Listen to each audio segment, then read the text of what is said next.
रूस ने यूक्रेन में कीव से खार्किव तक युद्ध बहुत ज्यादा तेज कर दिया है, लेकिन ट्रंप को दहलाने वाली बड़ी खबर जर्मनी से है।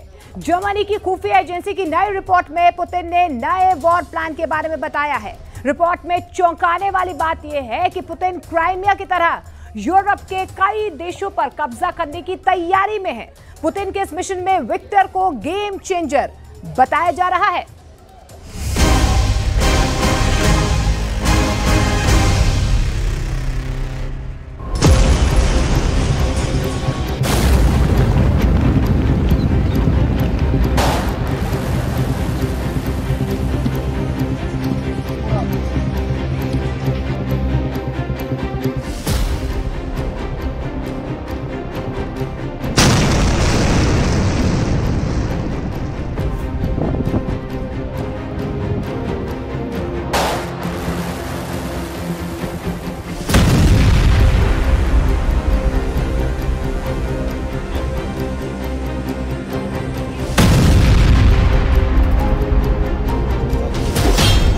पुतिन को युद्ध से नहीं रोका गया तो यूरोप का बचना मुश्किल है।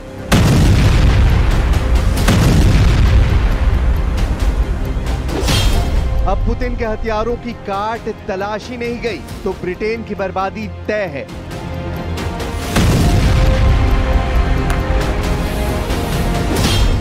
अब रूस पर लगाम नहीं लगाई गई तो एटम बम फटने की बारी है।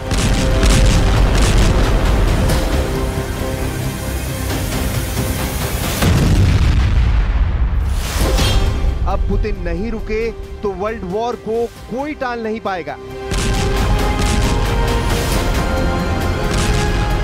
यूक्रेन की तबाही दुनिया को डरा रही है। यूक्रेन में बरस रहा बारूद यूरोप को झुलसा रहा है। यूक्रेन की खिसकती जमीन अमेरिका के होश उड़ा रही है। पुतिन बेकाबू हो चुके हैं। पुतिन सबसे भीषण हमले कर रहे हैं। पुतिन ने पूरे यूक्रेन में बारूदी तांडव मचा दिया है। पुतिन ने दुश्मनों का नामो निशान मिटाने का ऑपरेशन शुरू कर दिया है। पुतिन बेहद गुस्से में है। पुतिन अब फुल एंड फाइनल के मूड में है। पुतिन पूरे यूक्रेन पर कब्जा करेंगे। कब्जा नहीं कर पाए तो जलाकर राख कर सकते हैं। यूक्रेन को बचाने जो भी आएगा उसे पुतिन का ताप झेलना पड़ेगा, वो यूरोप की कोई महाशक्ति हो या अमेरिका। अब पुतिन सीधी टक्कर का चैलेंज दे रहे हैं। पुतिन किसी भी सैन्य संगठन से निपटने के लिए रेडी हैं। EU हो, नेटो हो या फिर अमेरिका, जो भी पुतिन से भिड़ेगा उसे जबरदस्त जवाब मिलेगा। पुतिन ने यूक्रेन से सीधी जंग शुरू कर रखी है। पुतिन ने ब्रिटेन के खिलाफ वॉर प्लान बना रखा है। पुतिन ने जर्मनी को न्यूक्लियर धमकी दे रखी है। पुतिन ने फ्रांस को एटमी ट्रेलर दिखा रखा है। पुतिन ने ट्रंप को वर्ल्ड वॉर की वार्निंग दे रखी है। पुतिन ने तुर्की के अर्दवान जैसे लीडर को युद्ध से दूर रहने की हिदायत दे रखी है। पुतिन ने अमेरिका की अनदेखी कर खुद को सुपर पावर साबित कर दिया है। ऐसी सुपर पावर जिसे जंग में सिर्फ जीत चाहिए। रूस के जंगी हथियारों की तैनाती से साफ है कि पुतिन कुछ बड़ा और दुश्मनों की सोच से आगे का वॉर प्लान बना चुके हैं। ये तस्वीरें अफ्रीका में पुतिन के जंगी लड़ाकों की तैनाती की है। रूस के झंडे लगे विध्वंसक हथियारों के अफ्रीका के 2 देशों में भारी तैनाती शुरू कर दी गई है। अफ्रीका में रूस ने टैंक, बख्तरबंद गाड़ियां, तोपखाने और हथियार सप्लाई के बड़े शिप की तैनाती में भारी इजाफा शुरू किया है। पुतिन के अफ्रीका कोर की युद्ध तैयारियों ने यूरोप और अमेरिका को अलर्ट कर दिया है, जिस पर फौरन एक्शन लेकर यूरोपियन यूनियन ने 18वीं बार प्रतिबंध लगाया है। रूस पर लगे बैन के बाद ज़ेलेंस्की ने और ज्यादा प्रेशर बनाने की अपील की है। Важливий крок Єврокомісії. Анонсовано новий санкційний пакет. Я дякую, що зосереджений цей 18-й пакет на російських енергоресурсах і банках. Правильний напрямок для тиску. Але ще потрібно наповнити цей пакет сильними деталями. Здатність Росії продовжувати війну. पुतिन पर जितने प्रतिबंध लग रहे हैं वो उतने ही खूंखार होते जा रहे हैं। पुतिन ने यूक्रेन को हराने के लिए उत्तर कोरिया से मिले हथियारों का जमकर इस्तेमाल शुरू कर दिया है, जिससे यूक्रेन में भयानक त्रासदी फैल गई है। उत्तर कोरिया की ताकतवर मिसाइल KN-23 ने यूक्रेन युद्ध में तहलका मचा दिया है।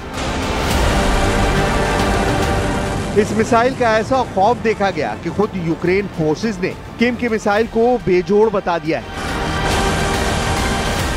यूक्रेन के विदेश मंत्रालय ने मंगलवार को दावा किया है कि रूस ने उत्तर कोरिया की KN-23 शॉर्ट रेंज बैलिस्टिक मिसाइलों का इस्तेमाल किया। मंत्रालय के प्रवक्ता ने बताया कि कीव में 2 मिसाइलों को मार गिराया गया, लेकिन उत्तर कोरिया की मिसाइलों की तबाही मचाने की ताकत और तकनीक दोनों लाजवाब है।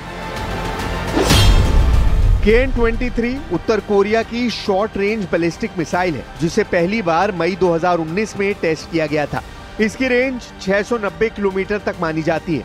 ये क्वाजी बैलिस्टिक ट्रेजेक्ट्री पर उड़ती है, जिससे इसे इंटरसेप्ट करना मुश्किल हो जाता है।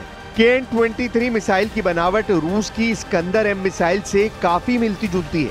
KN-23 की लंबाई 7.5 मीटर है, कुल वजन 3415 किलोग्राम और वॉरहेड पेलोड 500 किलोग्राम का है। पुतिन के पास किम जोंग उन जैसे भरोसेमंद पार्टनर है। दूसरी तरफ ट्रंप ने ज़ेलेंस्की से बेरुखी दिखाना शुरू कर दिया है। अमेरिका ने यूक्रेन के वॉर बजट में भारी कटौती का ऐलान किया है, जबकि जर्मनी ने पुतिन को पूरे यूरोप के लिए खतरनाक दुश्मन बता दिया है। जर्मन चांसलर ने रूस को रोकने के लिए ज्यादा से ज्यादा प्रतिबंध लगाने की मांग की है। जर्मन चांसलर ने ये मांग जर्मनी की खुफिया एजेंसी के पुतिन पर खुलासे के बाद किया है। जर्मन MI6 प्रमुख ब्रूनो काहल का कहना है कि यूक्रेन पर हमला रूस की बड़ी योजना की पहली स्टेज है। MI6 चीफ ने चेतावनी दी है कि पुतिन पश्चिमी देशों की एकता और सुरक्षा व्यवस्था की परीक्षा लेना चाहते हैं। MI6 चीफ ब्रूनो काहल का दावा है कि पुतिन रूसी टैंकों को सीधे पश्चिमी देशों में घुसने का आदेश दे सकते हैं। MI6 चीफ से पहले ऐसी ही warning NATO chief Mark Rutte भी दे चुके हैं। Russland hat mit zahlreichen Drohnen und Marschflugkörpern gezielt und rücksichtslos eben die Zivilbevölkerung attackiert. Das war alles andere als eine verhältnismäßige Antwort auf die sehr präzisen ukrainischen Schläge gegen Militärflughäfen und Infrastruktur in der letzten Woche. Russland wollte tatsächlich ein Blutbad anrichten.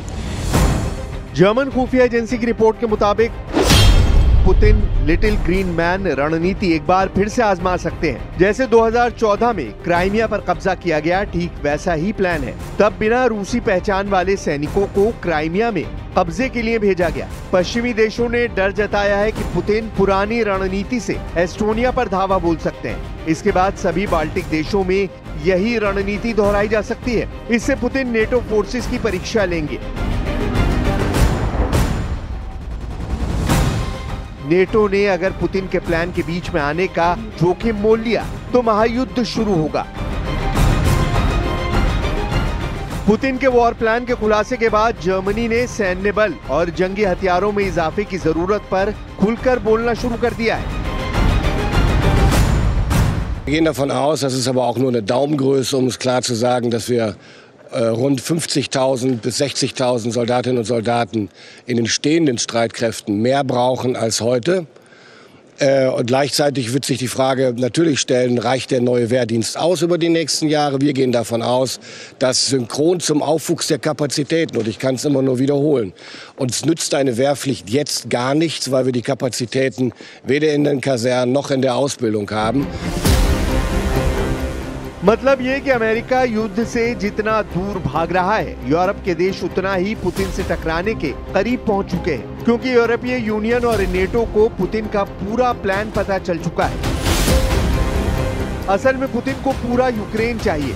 Ukraine से Zelensky को हटाना ही अब Putin का एकमात्र मकसद है। युद्ध की शुरुआत के पहले दिन से ज़ेलेंस्की पुतिन के फर्स्ट टारगेट हैं। ज़ेलेंस्की ने दावा कर रखा है कि पुतिन की हिट लिस्ट में वो पहले नंबर पर हैं, वहीं दूसरे नंबर पर उनका परिवार है। ज़ेलेंस्की आरोप लगाते रहते हैं कि पुतिन उन्हें राष्ट्रपति पद से हटाकर यूक्रेन को हड़पना चाहते हैं। ज़ेलेंस्की ने पुतिन पर विक्टर मेदवेदेव को शह देने के आरोप भी लगाए हैं। विक्टर पर यूक्रेन में देशद्रोह के आरोप लगे हैं, जिन्होंने रूस में शरण ले रखी है।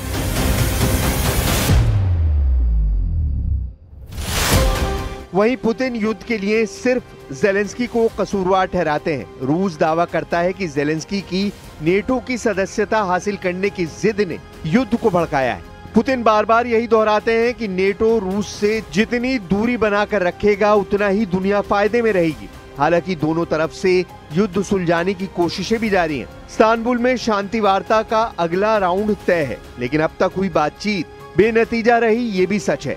सच ये भी है कि रूस अगर 100 हमले कर रहा है तो यूक्रेन भी सदे हुए 10 हमले से रूस को करारा जवाब दे रहा है। 11 जून की सुबह यूक्रेन ने एक बार फिर रूस में घुसकर भयानक हमला किया है। रूस के ताम्बोव में कोटोवस्क में सिलसिलेवार विस्फोट से कोहराम मच गया है। रूस ने भी जवाबी हमले करते हुए कीव और खार्किव में बमबारी की है। यूक्रेन में मचे बारूदी घमासान के बीच प्रेसिडेंट ट्रंप का साइलेंट हो जाना भी बड़े खतरे का सिग्नल है। अमेरिका क्या करने वाला है? क्या सुपर पावर पुतिन ज़ेलेंस्की का पैचअप करवा पाएगा या फिर एक बार दुनिया को अमेरिका अपनी सैन्य शक्ति का एहसास कराएगा? अमेरिका दूसरा रास्ता ना चुने, ये दुआ उसके दुश्मन भी करते हैं, क्योंकि अमेरिका अगर युद्ध में आया तो फिर वही होगा जो अमेरिका चाहेगा।